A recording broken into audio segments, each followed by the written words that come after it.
All right, so we can get started. I'm pretty sure more people will be joining, but yeah, we are not expecting a big crowd, as I mentioned. We had a webinar with the same folks talking about CPT, OPT, H1B, just more on the like, hey, what are the different tools you have in your arsenal that you should be using to increase your chances?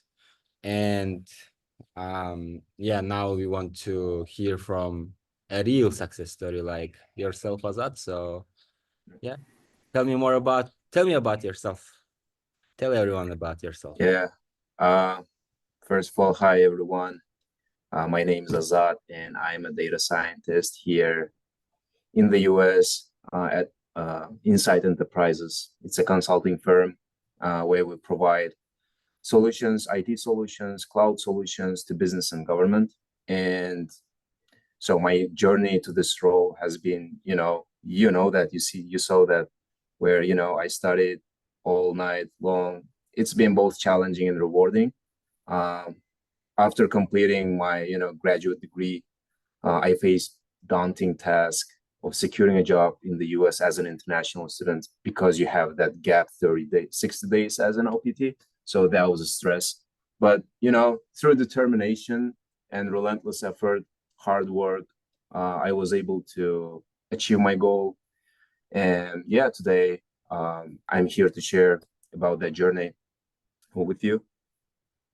Awesome. Awesome. So when did you come to the US? It was February 2018 to 18. pursue my graduate degree in data science. What's your It's been undergrad?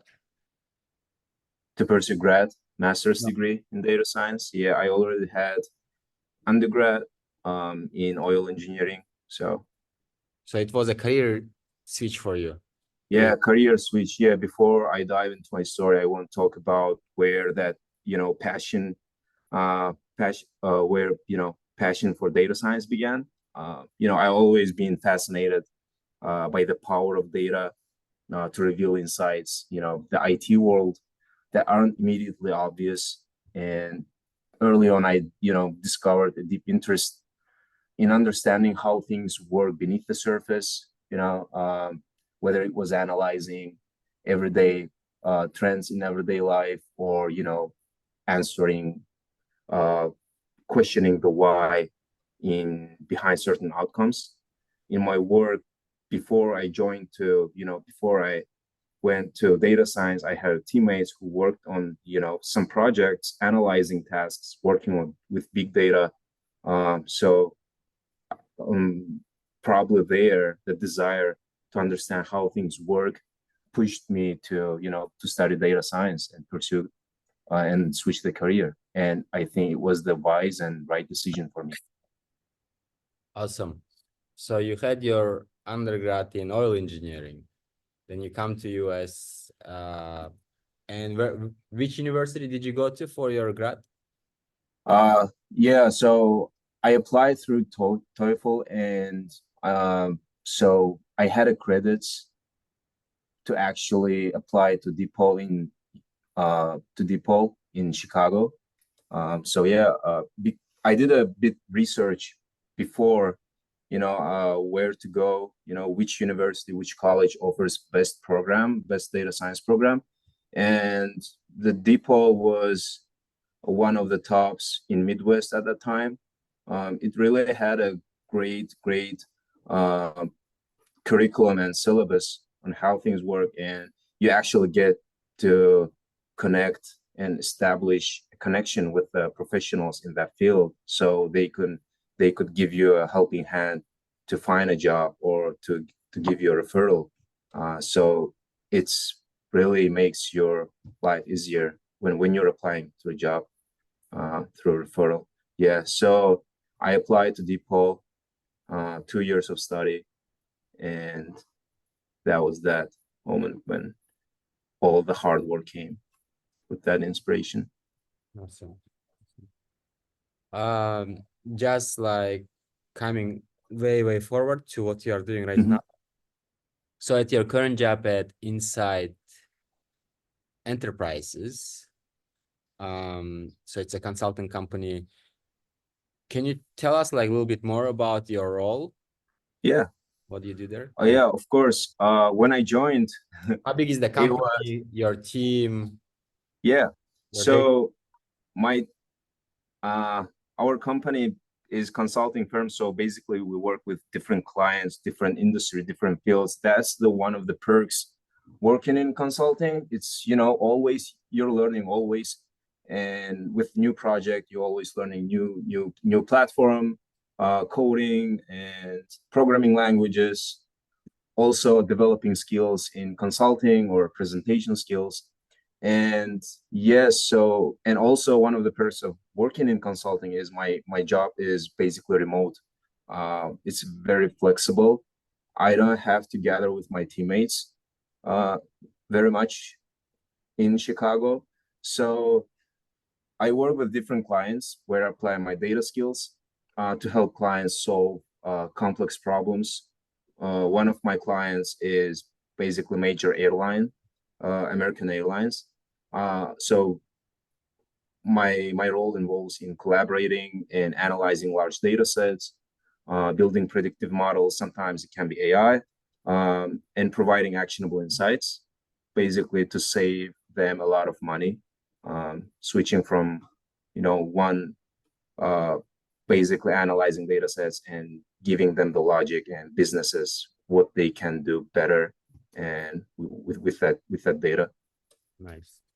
So at American Airlines, what was the uh latest project you worked on? Like, what was it? So one of my the latest project, it was actually related to the baggage platform. You know, there are so many sections, so many fields in airline, and I always learn new terms in that. There are some new terms you have to learn in medical, in airlines, in transportation, logistics. One of the latest was working with the baggage. Actually, there's a funny story that when I traveled to skiing to Colorado early this year, and I had a baggage, and when I checked my bag, when I came back and I actually searched, and I flew with American Airlines. I get back and I could see all my information. Everything is there. The size of the baggage, my information, where it's going, who handles that baggage. So yeah, the latest project was developing a predictive model that actually that significantly reduced the percentage of lost baggage. So they sometimes it's not a secret that many airlines they have this problem. They face this problem with the lost baggage, and so we just our solution not only improved the customer satisfaction but also saved the airline a lot of money. So actually building a predictive model that would uh, reduce the percentage of lost baggage. And yeah, we use the Microsoft Azure, and then mostly SQL, and building the report in Power BI. And Nice. then if they give a thumbs up, then we just go ahead and build a machine learning model, and for them to look at it. Did you guys ended up deploying it to production? Yes, of course. Users, they are the workers, drivers. They are using it, and Nice. That's yeah. awesome. And did you guys have a time to measure the success So difference? yeah, it took. Um, so we didn't expect it was actually first POC, not You'll to see is proof deploy of to concept. production. Yes, proof of concept. But then they, just sponsored us, supported, and then we had a contract first 6 months, and then it extended to a year. It wasn't simple, but with the right teammates, I was there actually analyze. I was there working with as a scientist, and we had a team of uh, 4 people they're always architect, scientist, and report builder, and also engineer who actually builds the pipeline. And I was the one who analyzes the data, transforms it, cleans it, and builds some models. So yeah, it took a year, and then we had a chance to present it, and they gave us a thumbs up. Awesome. You probably was so happy to have hands-on like so much data. Yeah, I actually with that after that I was giving, you know, in my lunch and learns presentation about that, in my company giving presentation about that, in my client's company giving the presentation about that. You know, it was, I have a deck, and it was great. But yeah, so when you have a lot of data, it's just oil and raw oil, and it's up to you, and right, with the right people, with the right team, how would you handle that type of data, and also how would you secure that type of data without losing any information. Yeah. Awesome. Awesome. Yep. Sounds exciting. It is. Super exciting. Cool. So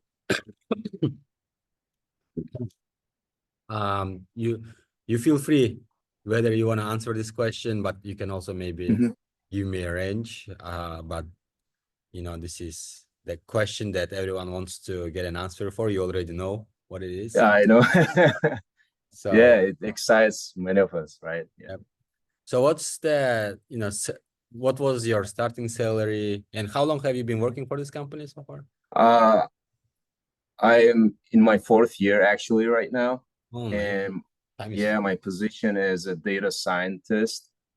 But yeah, before, you know, one of the inspiration behind that, you know, joining the data science field was actually, what I did was looked up the average salary in the United States in every state, and I was like, wow, that was the another reason. And yeah, when I joined, I was an associate, and the starting salary was 150 for as an associate. It's 150. yeah. Kidding me. So as an associate, it was, you know, just like something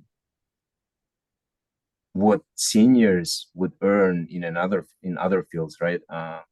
Yeah, and so it ranges. It really depends on the company you're joining, and the type of work you would do.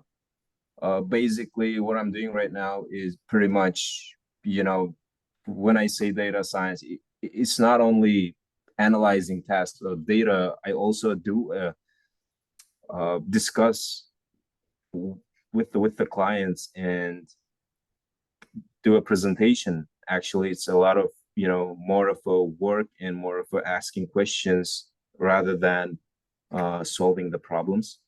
So yeah, in consulting firm, you pretty much get a high raise and a good value. Nice. Okay. So I would say the range would be for, you know, for average data scientists who join the company will be somewhere 100, you know, they will start with that. And also there are also bonuses and perks and benefits when you Super cool. And working as a data scientist, I don't really work 8 hours. My work, you know, it's very flexible. I try to work until, you know, 1 p.m. Central, you know, 4 or 5 hours max. I just have a calls in the morning. And if I finish my tasks on time, I would just spend the rest of the day learning new stuff, or, you know, just going to the Watching podcast, yeah, or working out, or, you know, running. yeah, it's You are flexible an job. Ironman, right? Yeah, 70.3. Yeah, by the way, Azat is an Ironman, guys. He has done the full triathlon. Yeah. So yeah, maybe in other fields, so also software engineers and developers, QA, maybe they have that amount of time, but many of them, they work hybrid, so I don't know. But for me, it's 4 hours, 5 hours max in a day. That's awesome. And But it wasn't like that in your first year. Tell me that. no, it wasn't. And it wasn't. So I want to give, so when I talk, I really like to talk about this perks and benefits, but I really like to talk about the hard work, the behind that lies. During my student year, it's the job search process was intense. As an international student, I faced unique challenges as visa restrictions. When you apply to the job, they ask you, do you need a visa sponsorship and stuff, and they just decline. And limited time and competition also with domestic students that already have experience working in US. So yeah, I would say there are some tips I learned in a way.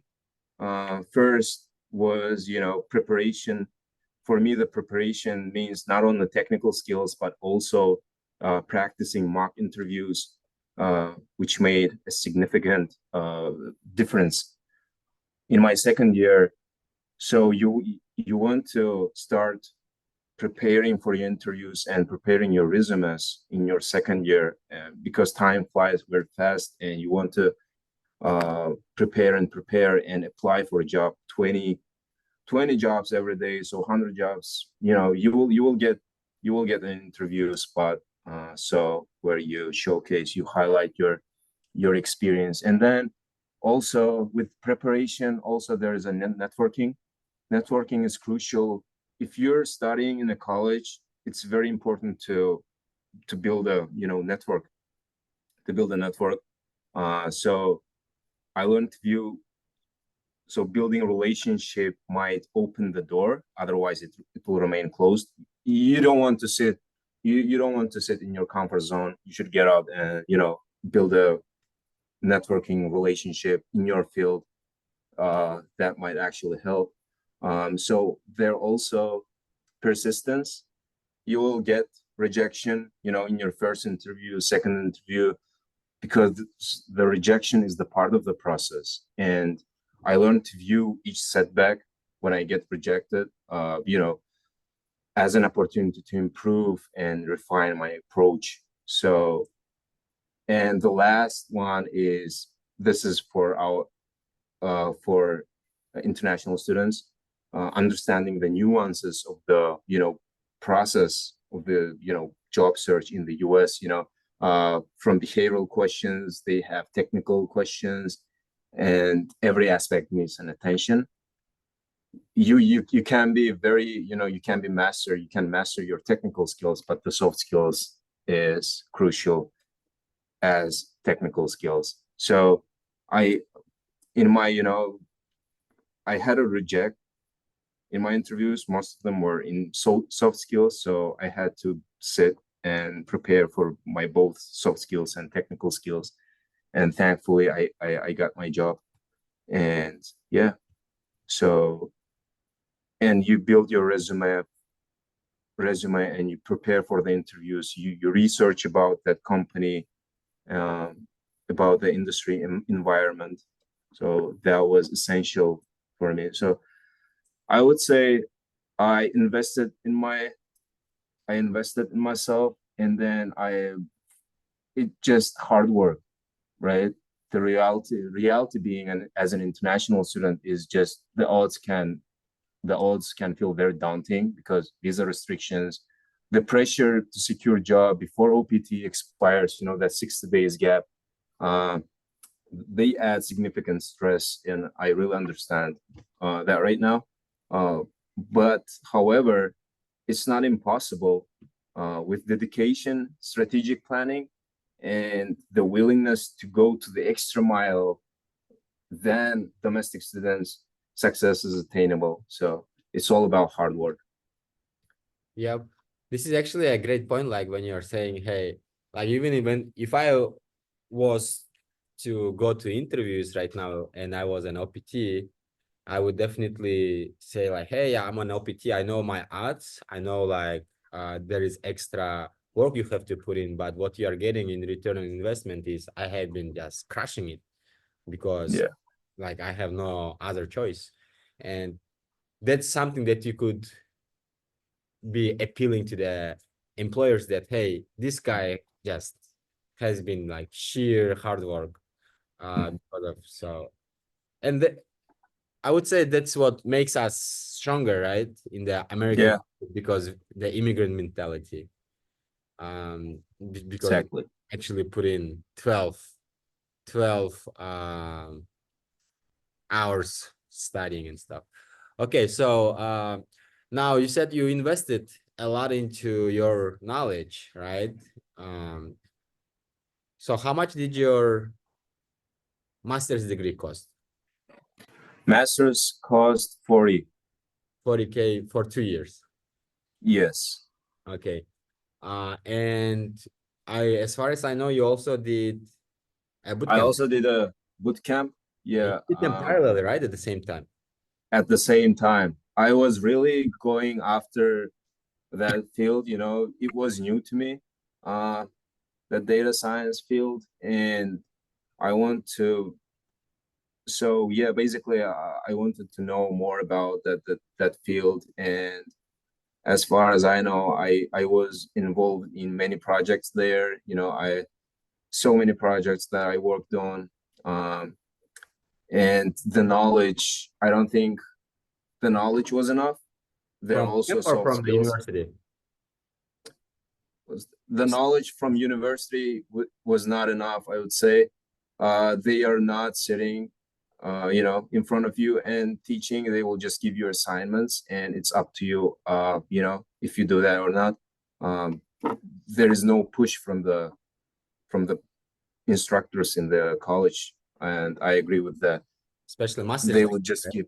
So yes, what I like about that boot camp was it was 5 days, 6 days, or sometimes, and every day you learn a new stuff and you have to finish. And they're always new projects. So it was more of a in university. What college gave me was the name, and actually that I had a I have a graduate degree, and which is a great plus for career wise. Um, and then also it gave me some of, you know, possibility networking with the professors I had, and then also, but the boot camp gave me more of a technical stuff, uh, Interesting. Wow. technical knowledge. Yeah. We are talking about DePaul Masters, Yes. top university. And if you are not in top university, I'm sorry, right? Mhm. Um, yeah. So do you think you would be able to land a job if you didn't do a boot camp? If I didn't do a boot camp, I would say it would be harder for me to get into the job, because as far as I remember, it was 4 steps of interview. 3 was technical and 1 was soft skills. And the technical skills was actually, I would say, from DePaul, my second year, when I had a real life project I worked on, maybe. But without bootcamp, it would be much harder. I learned, you know, knowledge there in bootcamp also, how to actually work with the platforms. Uh, you in your bootcamp teach that, you know, is every type of platform that colleges they don't teach. They just give you theoretical knowledge, I would say. So yeah, Azure, AWS stuff, I learned that in bootcamp, while college gave me theoretical advantage. Interesting. Yep, yep. So like more hands-on, more up-to-date Yeah. technologies. How much did your bootcamp cost? Bootcamp was at that time 11K. For 6 months? Yes, 6 months, 11K. They also had they also had, you know, the career coach who actually helped building resume. So I'd say advantage there. That's awesome. Um, That's amazing. Yep, yep. So you basically used all of the opportunities uh yeah, that you had. I didn't want to miss the chance. Azat and I were roommates. I Yeah, remember those days. This guy wouldn't like come out of his room. Never. Um, yeah, not even to the kitchen because he would keep his teapot with him so he doesn't have to run to the kitchen all the time. yeah, Yeah, I think I just got into the industry around that time. And like everything he was doing was fascinating to me too. Was really cool stuff. I know I remember you were doing some projects related to Airbnb data sets. yeah, yeah. Yeah, those are cool. And I think that was a bootcamp project, right? Yes. Yeah, that's awesome. Cool. Great um on the career wise. 1 second. So was the knowledge enough from the university to land? Okay, we just answered this. Did you? Okay, another question. Did did you apply for CPT? So I applied for CPT. That was important. Internship, Mm-hmm. and I applied to that internship, but and it was around the time when COVID hit, so I didn't have opportunity to go to the office. Mm. So it was more for remote and basically 20 hours a week. But Oh, you got a job, internship job yes, from where? yeah, it was RPA. RPI It automation. was yeah, automation. It was a startup company Why at did you that do time. RPA? Hmm? Why did you do RPA, not data science? No, it was a data science. They needed someone. They needed they were building a team which they had a data, and basically our job was to analyze the data and give this to the front. Is it Was it a proper like job hunting or was it connection work? It Uh, was a connection work mostly. I see, I see, I see. Yeah. Some like your friends own the company, ran a company, and then you got hired. So Yeah, it also counts, right? For of you, course. and did you actually gain like valuable experience from there, which Uh, relevant to what your I what I gained was actually in that company was how to be prepared in interviews, and actually you can see the environment there and everything they do Kanban boards and everything agile works. So that was we didn't know how US, as I mentioned, in US it's just understanding the process, the nuances uh, of the work in US. So they work differently, and that environment was really helpful. yeah, amazing. And you also put that experience in your resume when you were Yeah, I put that experience in my resume, and I also, but more of I talked about.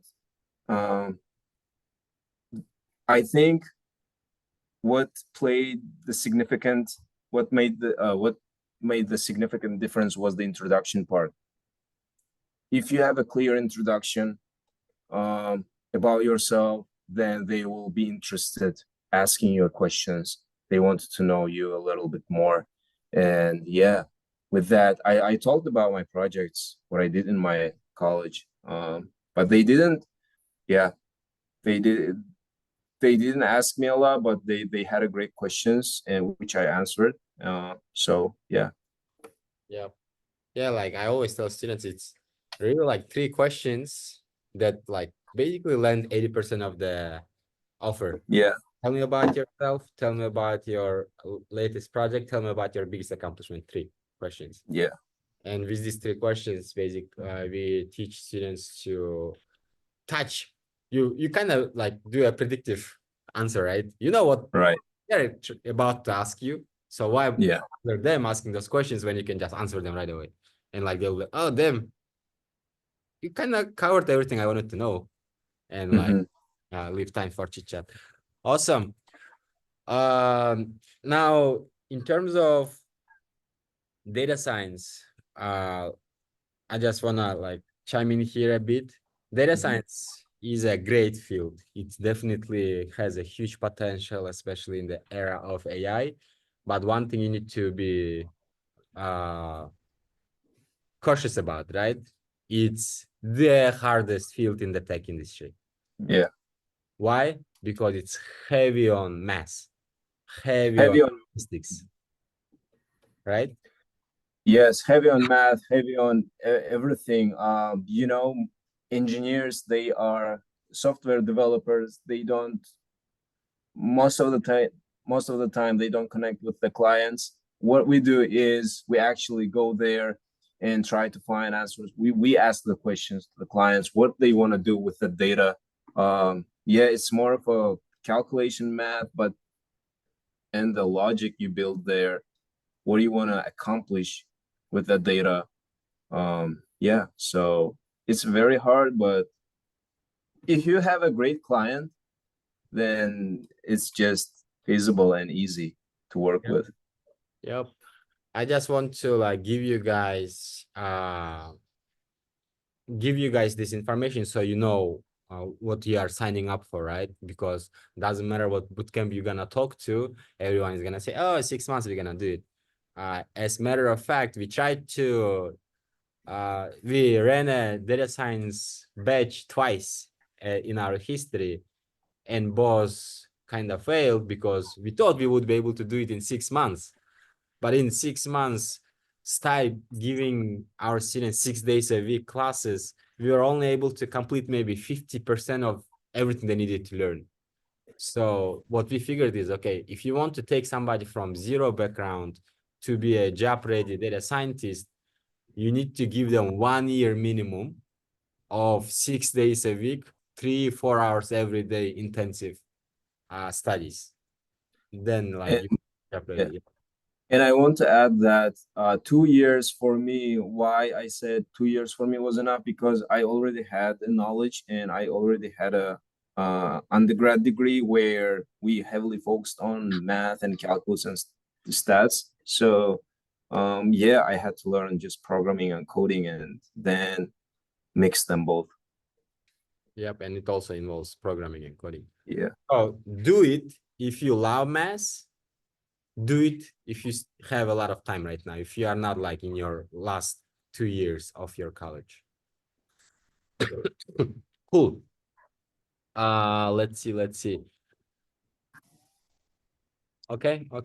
So let me share this very quick, just to give the visual. I think we kind of touched upon on this presentation already.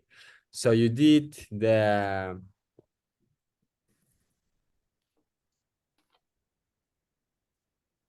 F1 graduate visa, then you did an internship. You were able to put that internship on your resume. You know, if you can't find the internship through applying to like job postings, make friends with people who run startups, right? OPT period, applying academic knowledge in the real world. So how long did it take you to secure your job? So Or what was your process like? as I mentioned, in my second year, I already started to, to build my resume and start to applying jobs. So Before you applied in for my, OPT? yeah, so OPT is when you apply for a job after the, when you land a job after your master's, after you finishing. So And hold on. Just like this legal part, right? You have to apply for OPT to get the work authorization Mhm. after you graduate.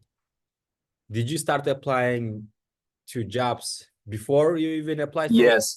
Yes, most of them, I talked to many students and I often get answered they start applying after they graduate. This is very wrong. You already have 60 days period. You need to apply before. They can give you job, they allow you to start after graduating. and after you get your work authorization. So what I did was, so that's why I connected with cool guys, international students, or who were already working in the companies, in corporates, and they told me, they actually recommended me doing that, and so on. They were right. Why I start to apply, and uh, I didn't get answers most of the time. Then you get during your job hunting process, you actually learn, you gain experience, because you get to the interview part, you will get rejection or you will move forward. uh, and then so I applied, and one day I received an email that I landed a job. They are about to me offer, and it was during April, so I still have 2 months left Of to graduate. Yeah. uh-huh. So in April, I received an offer and I signed that and everything. I told them that, you already know that I'm international student, and I will have to start only after, graduating and receive my work authorization. So what they did was, July 10 or July 5, they put the start date July 5. So up until that time, I just stopped studying and anything. So I secured my job at that time in April, and I had 1 month, uh, 2 months actually, Almost. just to, yeah. Yeah. So they actually allow you to start after your graduation. You don't need to start immediately. You can't start immediately. What would you say, like, is the longest they are willing to wait? Like, you can tell them, hey, I will graduate in 1 year or in Mhm. 7 months too, right? Well, it's really up to them. They can actually, they can wait, or they can say, okay, What next was time that? maybe. Mhm. But because you have a huge connection of international students, what was the longest companies have waited, like, from your real experiences, like As far as I know, it was mine maybe 2 months and more. yours? Yeah, Yeah, I would assume like 3 to 4 months is the max they are willing to wait. yeah. Well, they didn't hesitate. They said, okay, we will wait. We are looking for someone who are willing to work in our company and career wise, and so That's awesome. grow with us. Yeah. That's amazing. Okay, so you got, this is a huge life hack for you guys. Start applying maybe how, like 1 year before graduation. Yeah, I started that, and you gain experience while Yeah. applying, interview, Treat the first 6 months more like of an experience, right? Gaining. Then the last mock 6 months, interviews, stuff. market interviews, and the last 6 months is the real Yeah, job hunting. Okay, love it.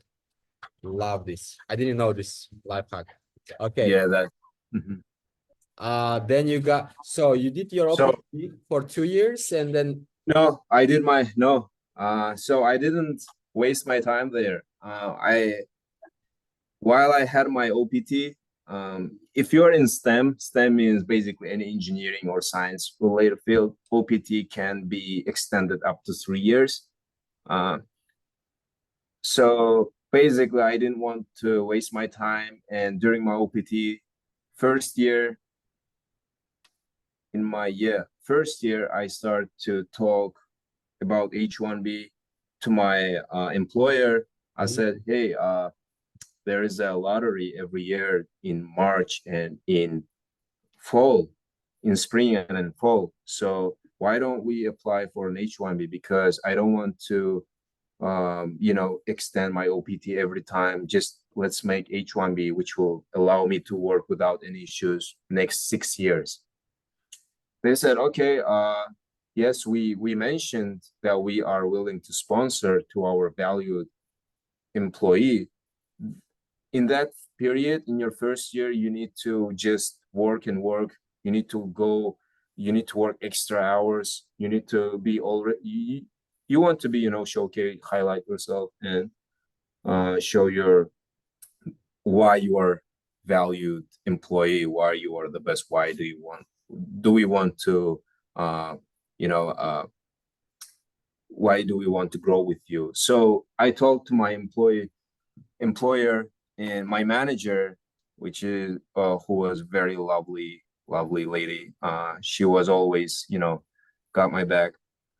And okay, let's apply for an H1B. H1B basically is a lottery. If you are in master's degree, if you have a master's degree, it's a very likely that you will get your H1B. But if you're in bachelor's, if you graduate undergrad, then there is likely that you will not be selected for an H1B gap. But pretty much I applied in March. So the company has attorneys. Through my attorneys, they gathered all my documents and they applied for an H1B.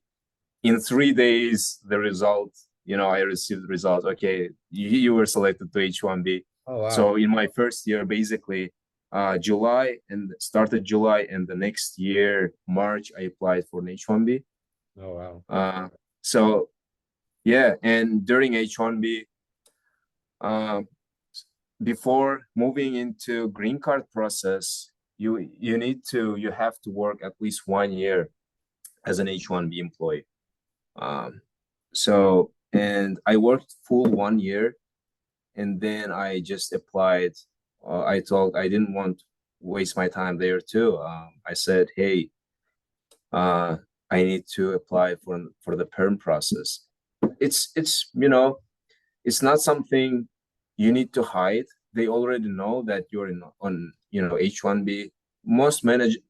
Many managers, they don't know what is it, but the uh, attorneys and actually who works for the human resources, they know. And I told to them, okay, I need a green card, through my work. Let's do that. And they said, okay. They just proceed with that. And the perm process, because it takes 2 years, 3 years, depends on your country, where from. For Central Asia, I think it takes two years, 3 years max. No way. That's a very long process. Yeah. Interesting. In 2 years, you will get your travel documents, and then you'll get your green card and stuff through work. Wow. Wow. That's mind-blowing insights. Yeah. I don't know about you guys, but my mind is blown for sure. And there is also, if you don't like your company, but they are actually sponsoring you, you don't lose anything when you switch to another company. Which they will just transfer your documents, and your new company will take it from there, and they will apply for that H1B or perm process. Awesome. So when you said like undergrads, it's undergrads getting an H1B is not like 0%, right? Chance. No, it's always 10%, 5%, 10. No, so there is, they divide that into percentages. I think Two pools. They have two pools. Yeah, 60% will get masters. Yep. And 40% only undergrad. And there are more undergrads than and the chances are like, if you fail that in March, in spring, you will get your chance in fall, for example. So they do lotteries twice a year. Yes. Yeah, as far as I know, like I don't remember what's the exact number, but let's say 60,000. They give 60,000 H1Bs for undergrads. Yeah, something like that.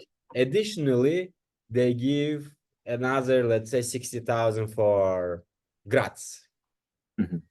And the reason why you get more chances being in the grad pool, because there are just less people there.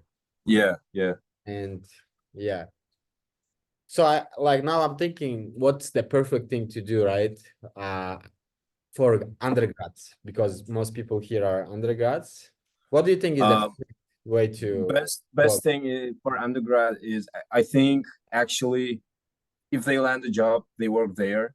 And while working, most companies, they actually do sponsor your education.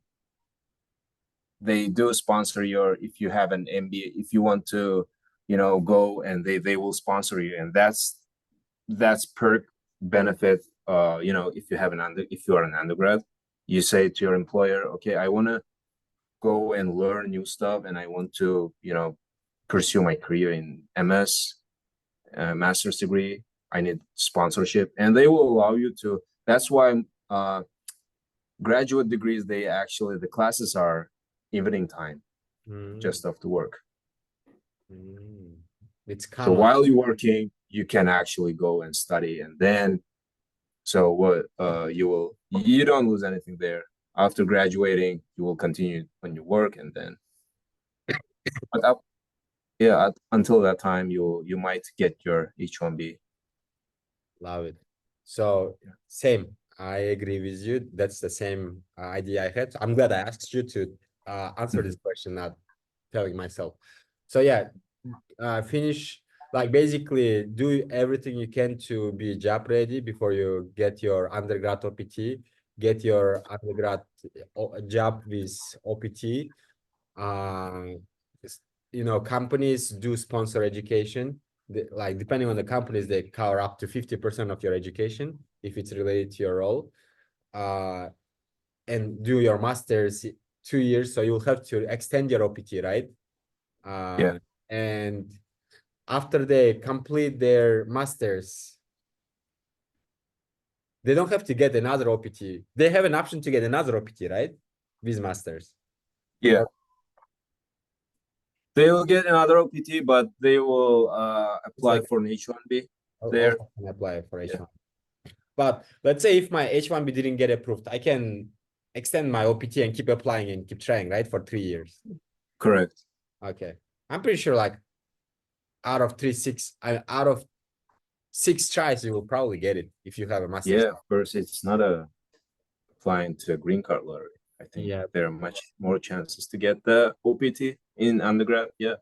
H1B, yeah. Yep, and then apply for permanent role. Cool. Okay. Questions, everyone.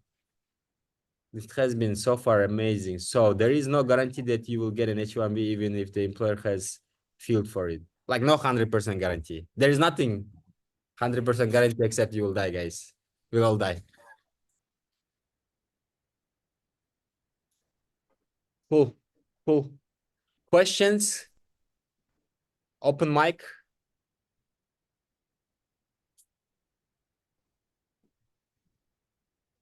Nope. No question. Just don't be afraid, and networking, and of course the reality is just the hard work. No luck there. There's no luck in this industry in United States. Yep. And did you get a referral for this position or no? You just No, applied. I did not. I did not get. Yeah, it was applying. Cool. Questions, guys? Everyone has to ask at least one question. Also a skill. Cool. Thanks, Azat, for your valuable time to come in and share your knowledge with international students. This is a very challenging.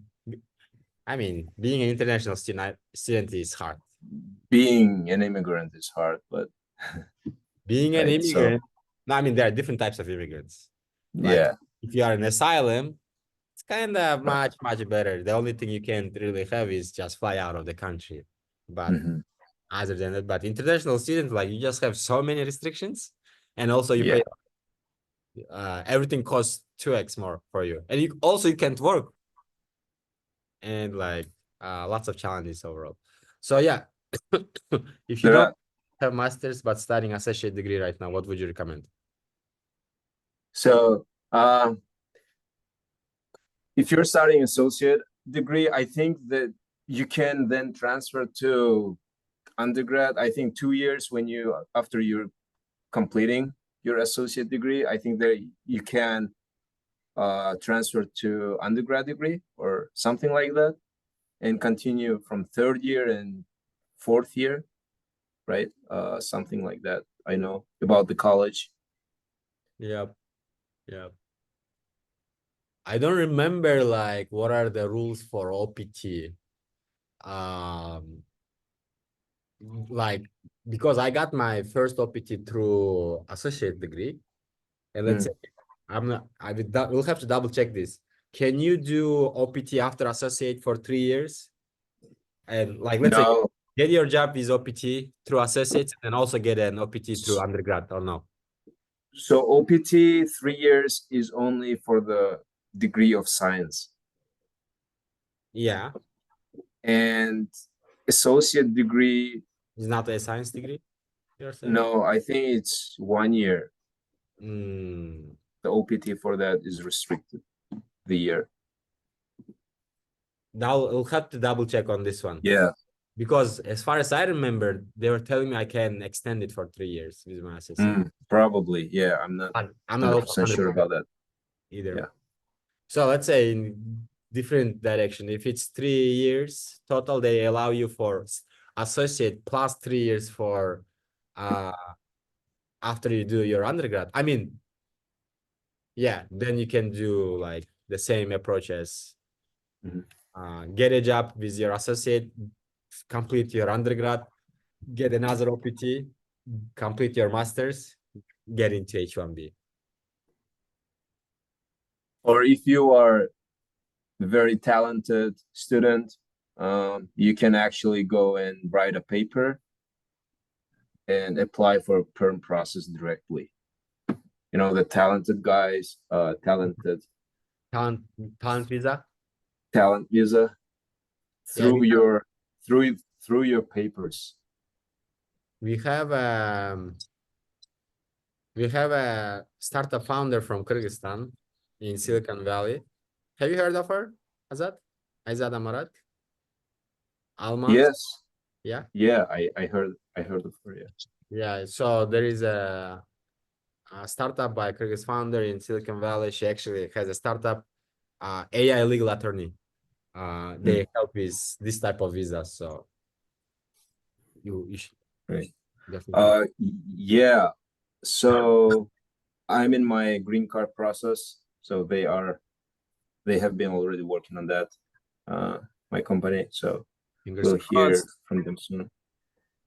Soon you'll be truly free. Yeah. Where are you gonna go? Hopefully. In England. England Yeah.